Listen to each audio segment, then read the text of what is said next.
Good morning friends. पिछला जो भी लेक्चर हमने लिया था इलेक्ट्रोस्टैटिक्स पे, उस पर हमने जो भी रिक्वायर्ड बेसिक्स चीज़ें हैं रिगार्डिंग टू द इलेक्ट्रोस्टैटिक्स वो हमने कवर की थी। मैंने आपको बोला था कि इलेक्ट्रोस्टैटिक्स के लिए जो भी चीज़ें इंपॉर्टेंट है उसमें क्या है, प्रॉपरली गॉसेस लॉ था। उसमें गॉसेस लॉ का क्या बताया था मैंने आपको, याद करो।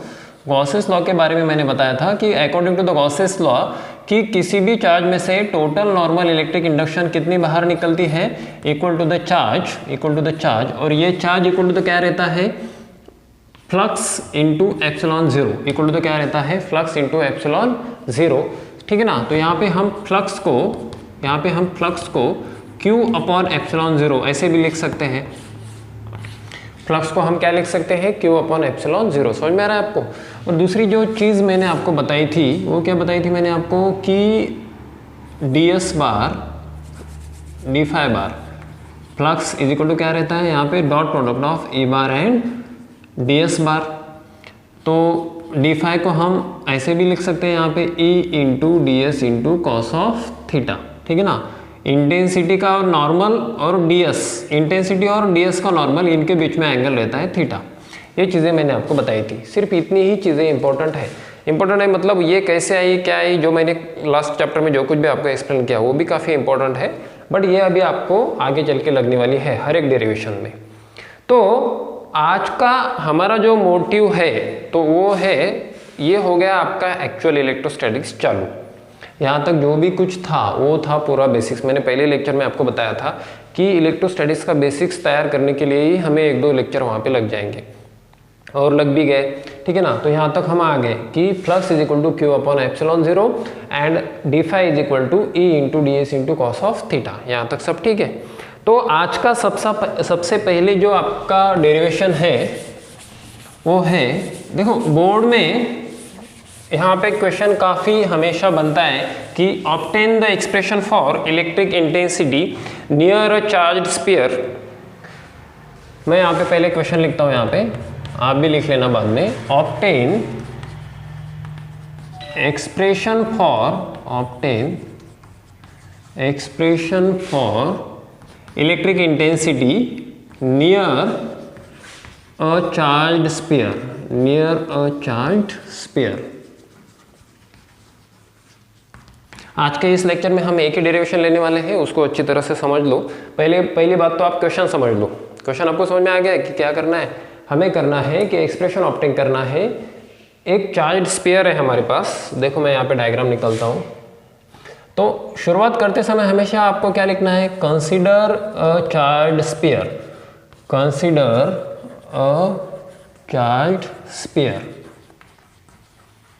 ठीक है, with charge Q of radius R। उसकी रेडियस कितनी लेनी है हमें यहाँ पे, R। Sphere has surface charge density, उस पे चार्ज की डेंसिटी भी रहती है, surface charge density equal to the sigma. Sphere has surface charge density equal to the sigma. तो स्फीयर की सरफेस चार्ज डेंसिटी कितनी है यहाँ पे, सिग्मा। सरफेस चार्ज डेंसिटी यानी कि क्या रहती है स्टूडेंट्स, तो सरफेस चार्ज डेंसिटी यानी कि रहता है charge upon area, charge per unit area. हम sigma is equal to Q upon area भी ले सकते हैं। ठीक है ना। तो सिग्मा है सरफेस चार्ज डेंसिटी, तो ये यहाँ पे है आपका स्फीयर। उसकी रेडियस कितनी है खुद की, R। तो यहाँ पे हम पॉजिटिव चार्ज यहाँ पे दिखाते हैं। ठीक है। टोटल चार्ज कितना है इस पे, Q। इस पेयर पे टोटल चार्ज कितना है फिलहाल, Q। ठीक है। इसकी सरफेस चार्ज डेंसिटी कितनी है, सिग्मा। अब यहाँ पे हमें क्या करना है, एक गॉसियन सरफेस का कंसिडर करना है। Consider Gaussian surface at a distance R। Centre से यहाँ तक अगर आप मेजर करोगे तो इस डिस्टेंस को हम लेंगे स्मॉल r। ये हो जाएगा कैपिटल R और ये आगे चल के हो जाएगा स्मॉल r। सो इसको हम बोलेंगे गॉसियन सरफेस। गॉसियन सरफेस यानी कि जहाँ से ट्यूब ऑफ इंडक्शंस बाहर निकलती है उस सरफेस को हम बोलते हैं गॉसियन सरफेस। समझ में आ रहा है आपको। जहाँ से ट्यूब ऑफ इंडक्शंस बाहर निकलती है उस सरफेस को हम क्या बोलते हैं, गॉसियन सरफेस। तो r इतने डिस्टेंस पे ये हो गया गॉसियन सरफेस। तो मैं यहाँ पे लिख देता हूँ समझने के लिए, इस सरफेस को हम बोलते हैं गॉसियन सरफेस, यानी कि गॉस ने बताया हुआ सरफेस। तो यहाँ से टोटल, यहाँ पे कंसीडर एरिया ds, यहाँ पे हमें क्या कंसीडर करना है, area ds, consider area ds। तो यहाँ पे आपकी इंटेंसिटी यहाँ पे कैसे जाएगी, यहाँ पे ई बार, ये हो जाएगी आपकी intensity. Consider area ds at point P, इस पॉइंट को हम बोलेंगे पॉइंट P। देखो आराम से समझो, धीरे धीरे से समझो, अच्छी तरह से यहाँ पे कॉन्सेंट्रेट करो कि हमारा आज का क्वेश्चन है कि ये चार्ज स्फीयर है, उसकी रेडियस कितनी है r, ठीक है, उस पर टोटल चार्ज कितना है q, कौन सा है, पॉजिटिव है, नेगेटिव नहीं है, तो ठीक है, उसकी चार्ज डेंसिटी कितनी है sigma. At a distance small r हमने एक गॉसियन सरफेस निकाल लिया यहाँ पे, उस पे हमने पॉइंट P कंसिडर किया, उसका छोटा सा एरिया है ds, उसका छोटा सा एरिया कितना है ds। यहाँ तक समझ में आ रहा है। अभी हमें लगने वाला है हमारा पिछला वाला बेसिक्स, जो भी मैंने आपको पहले लेक्चर में पढ़ाया था, इसके पहले लेक्चर में जो भी मैंने आपको पढ़ाया था वो अभी यहाँ पे पूरा का पूरा लगने वाला है। देखो बच्चों, देखो यहाँ पे अभी एट पॉइंट P अगर मुझे टोटल नॉर्मल इलेक्ट्रिक इंडक्शन निकालना है तो मुझे निकालना पड़ेगा टोटल फ्लक्स। इस पॉइंट P पे मुझे टोटल नॉर्मल इलेक्ट्रिक इंडक्शन अगर निकालना है तो मुझे यहाँ पे जाने वाला टोटल फ्लक्स निकालना पड़ेगा, ठीक है। तो at point P d phi, उसका जो फ्लक्स है हम उसको क्या बोलेंगे, डी फाई बार, क्या बोलेंगे, डी फाई बार। और क्या बताया था मैंने, यहाँ पे लिखा था पिछले वाले इसमें एक्सप्रेशन, फाई यानी कि E bar dot D S bar, phi यानी कि क्या रहता, E bar dot D S bar. So D phi is equal to E into D S into cos of theta according to the dot product, according to the dot product, या फिर definition भी हमने ये देखी थी कि D phi is equal to क्या रहता है, E into D S into cos of theta. लेकिन बच्चों इसका नॉर्मल और इंटेंसिटी, इनके बीच में यहाँ पे एंगल कितना है, 0 डिग्री, एंगल कितना है 0 डिग्री। तो मैं ऐसे लिख सकता हूँ यहाँ पे, and what is the cos of 0, tell me. Cos 0 की वैल्यू क्या रहती है हमेशा 1, साइन 0 की क्या रहती है, याद करो, साइन 0 की वैल्यू रहती है 0, but theta is equal to 0 degree, therefore cos of 0 is equal to क्या हो जाएगा यहाँ पे 1, कॉस ऑफ 0 क्या हो जाएगा यहाँ पे 1। समझ में आ रहा है आपको। सो इसलिए देयरफॉर मेरा डी फाई क्या बनेगा यहाँ पे, मेरा डी फाई क्या बनेगा यहाँ पे, so D phi is equal to E into D S into 1, E into D S into 1, E into D S. ये सिर्फ मिल गया आपको इस एरिया में से जाने वाला फ्लक्स यानी कि डी फाई, लेकिन मेरे को अभी निकालना है टोटल एरिया में से जाने वाला फ्लक्स। डी एस एरिया का फ्लक्स मेरे को मिल गया, कितना आ गया, d phi is equal to E into D s. D s area में से जाने वाला फ्लक्स यानी कि इलेक्ट्रिक इंडक्शंस यानी कि ट्यूब ऑफ इंडक्शंस मेरे को मिल गई, वो कितनी है, d phi is equal to E into D s. कितनी है, d phi is equal to E into D s. यहाँ तक ठीक है, चलो कोई अच्छी बात है। For total normal electric induction, ठीक है ना, for total normal electric induction हमें क्या निकालना पड़ेगा, टोटल फ्लक्स। अगर यहाँ से आपको टोटल इंडक्शंस निकालनी है, टोटल ट्यूब ऑफ इंडक्शंस निकालनी, तो आपको निकालना पड़ेगा टोटल फ्लक्स, और इसको करना पड़ेगा इंटीग्रेट। इसको लेना पड़ता है क्लोज इंटीग्रल, इसको क्या बोलते हैं, क्लोज सरफेस इंटीग्रल, यानी कि क्लोज सरफेस पे इसका इंटीग्रेशन लेना पड़ता है। किसका लेना पड़ता है, डी फाई का। किसका लेना पड़ता है, डी फाई का। लेकिन डी फाई यानी कि क्या, phi is equal to close integral of d phi, क्या है आपका, ये है आपका डी फाई, क्या है, ई इंटू डी एस, ई इंटू डी एस। अब इंटेंसिटी कांस्टेंट है तो इसको बाहर ले लो, सिर्फ इसका इंटीग्रेशन ले लो, तो हम इसको ऐसे भी लिख सकते हैं, E into close integral of D S, E into close integral of D S. अभी देखो अच्छी तरह से सोचो, मेरा क्वेश्चन क्या है उसको सुनो पहले, फिर उस पर विचार करो, फिर मेरे को आंसर बताओ कि यहाँ पे मैंने जो close integral of D S लिया, ये जो एरिया था ds, उसका मैंने अगर क्लोज्ड इंटीग्रल लिया तो मेरे को टोटल एरिया यहाँ पे मिलना चाहिए। इंटीग्रेशन का काम क्या रहता है, वो छोटी चीज़ पकड़ के टोटल चीज़ को कैलकुलेट करता है, ठीक है ना, एडिशन करता है। तो इस ds को अगर मैंने पकड़ा तो टोटल एरिया का इंटीग्रेशन यहाँ पे मेरे को क्या मिलेगा, बताओ बताओ जल्दी। इस एरिया का अगर इंटीग्रेशन किया तो मेरे को यहाँ पे टोटल एरिया कितना मिलेगा, देखो ये टोटल एरिया यानी कि इस स्फीयर का सरफेस एरिया और इसकी रेडियस कितनी है, स्मॉल आर, कैपिटल आर नहीं, हाँ ये अंदर की है, ये सिर्फ स्फीयर की है चार्ज की, तो हमने ये एरिया कंसिडर किया हुआ है। तो इसका टोटल एरिया कितना बनेगा यहाँ पे, 4πr²। कितना बनेगा यहाँ पे, ये टोटल एरिया बनेगा 4π small r square. So integration of ds क्या आएगा यहाँ पे, 4πr²। Therefore phi is equal to e into 4π into small r square, e into 4π into small r square.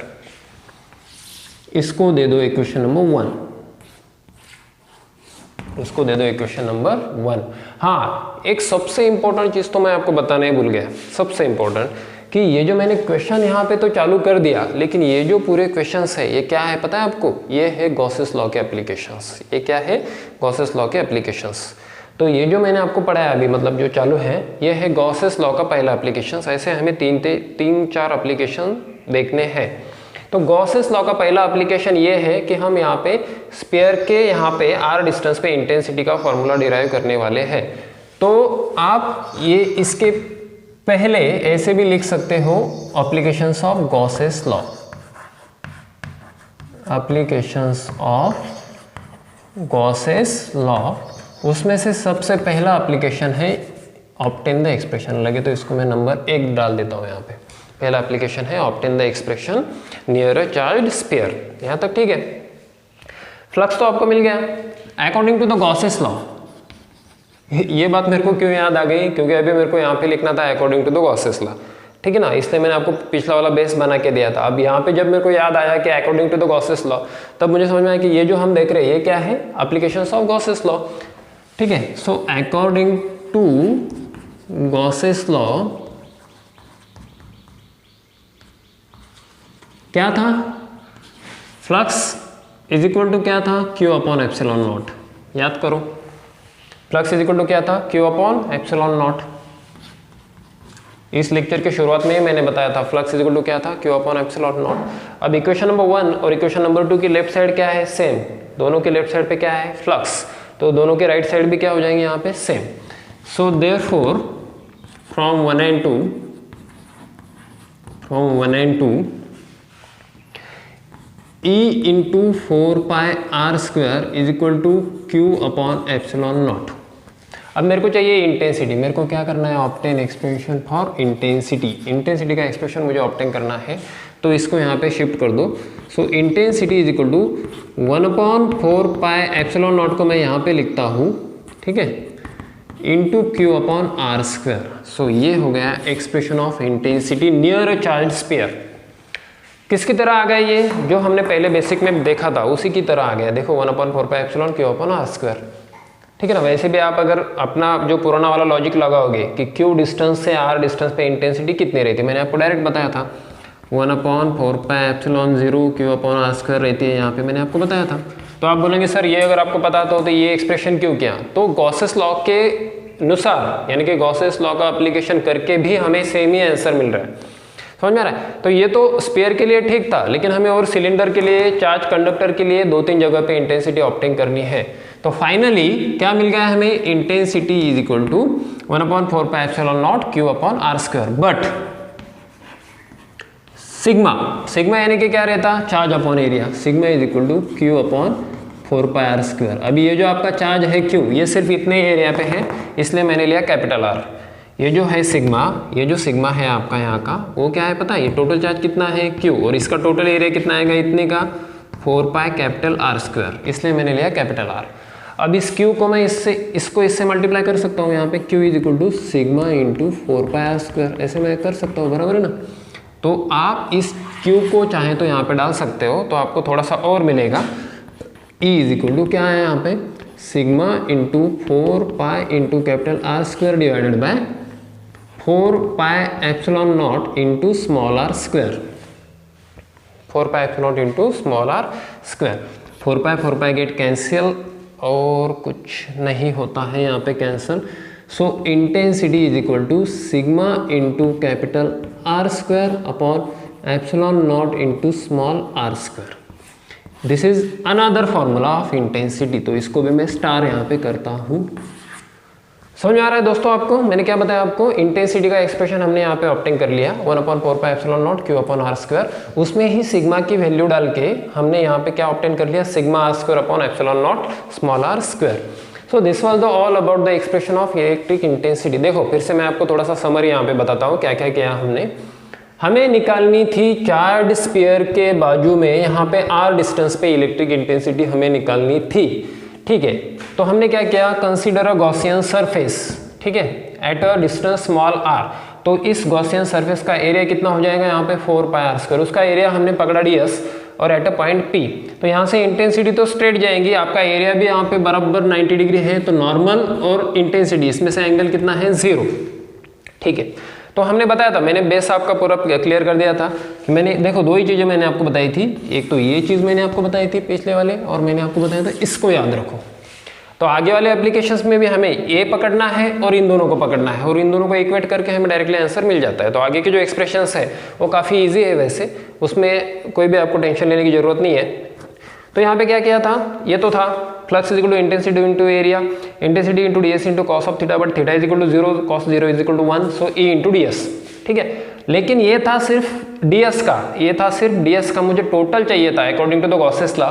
Total मेरे को अगर निकालने थे तो मेरे को इंटीग्रेट करना पड़ता है, तो इंटीग्रेशन ऑफ d5 यानी कि e को बाहर ले लिया, integration of ds, integration of ds यानी कि टोटल एरिया, सो हमें मिलता है a इंटू 4πr²। तो यहाँ तक फ्लक्स हमने निकाल के रख दिया, इसको हमने नंबर 1 दे दिया, ठीक है। ये हो गया थोड़ा सा 90% पार्ट हो गया। सो डायरेक्टली हमें according to the Gauss's law हम क्या लेते हैं यहाँ पे, flux is equal to Q/ε0। ये कैसे आया, क्या आया, मैंने ऑलरेडी सब डिटेल में आपको डिराइव करके दिया हुआ है। अगर कोई डायरेक्ट दूसरा लेक्चर देख रहे होंगे, तीसरा देख रहे होंगे, तो पहले दोनों तीनों लेक्चर अच्छी तरह से देखो, नहीं तो कुछ नहीं समझेगा आपको। तो a इंटू 4πr² क्या कर दिया, दोनों को इक्वेट कर दिया, इसकी राइट साइड और इसकी राइट साइड को इक्वेट कर दिया। 4πr² को यहाँ पे अगर भेज देंगे तो हम वो डिनोमिनेटर में चल जाएगा, तो 1/4πε0 Q/r², सिग्मा की वैल्यू डाल दी, हमें दूसरा एक्सप्रेशन मिल गया। इस तरह से हम ऑब्टेन करते हैं इलेक्ट्रिक इंटेंसिटी, ठीक है दोस्तों, समझ में आ रहा है आपको, ठीक है। तो अच्छी तरह से पढ़ो, और ये जो एक्सप्रेशन है ये 2-2 बार लिखो और मुझे व्हाट्सएप पे अपडेट करो। मुझे 50% बच्चों के व्हाट्सएप पे अपडेट मिल रहे, बराबर जो कुछ भी बच्चे मेरे को फॉलो कर रहे हैं सबका मुझे अपडेट मिल रहा है कि सर हम अच्छी तरह से पढ़ाई कर रहे हैं। जो नहीं कर रहे हैं शायद वो सीरियस नहीं होंगे, ठीक है, आप लोगों की मर्जी, मेरा काम है मैं करते जा रहा हूँ, उससे मुझे खुद से सेटिस्फेक्शन मिलते जा रहा है। बाकी आपकी मर्जी कि आप आपके लाइफ में कितने सीरियस हो, कितनी सीरियसली करना चाहते हो। हाँ, कुछ आपको मेरी तरफ से और एक्सप्लेनेशन चाहिए, कुछ चीज़ों का डाउट्स चाहिए, तो आप वो भी मेरे को सेंड कर सकते हैं।